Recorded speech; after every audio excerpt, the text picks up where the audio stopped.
I started noticing it thinning out when I was about 24, and then I started doing all the other, the chemicals and everything else you put in your hair.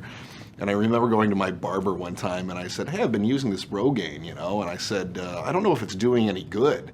And he said, "Well, stop using it, see what happens." And at that point, I thought, my God, I'm terrified to stop using this stuff because if I do, then my hair may or may not fall out more or faster.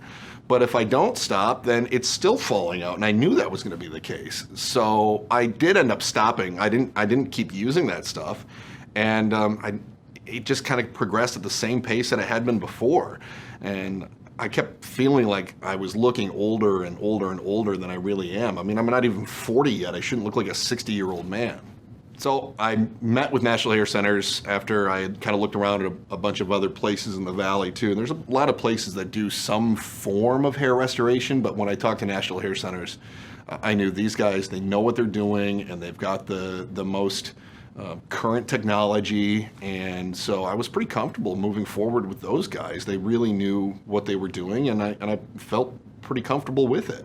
It was important to me to have the latest technology because some of the older stuff, you hear these horror stories of people that have got these giant scars or things didn't go right. And I saw some photos online. Of course, the worst thing you can ever do is go online and find out horror stories, but that's what I did. And I was seeing, these people with scars in the back of their head that were all wavy and things like that. And these are people in the valley too. So I was really concerned that if I went with some of the older technologies that some of the other places were using, that I was going to end up with this permanent scar on the back of my head, and I didn't want to do that. So it was really important to me to find some place that did this FUE transplant, this technology, so that I didn't have any scarring, but I still had the same kinds of results, and that's exactly what ended up happening. The difference between a year ago and now is so remarkable. In fact, I've got my old badge that's got my picture from before, and then compared to now, you can see the difference. It's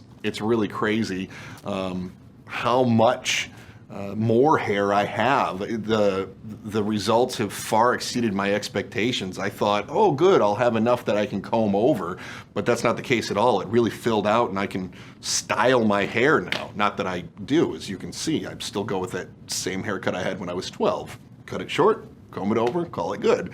But now I cut it short, comb it over, and it's all there.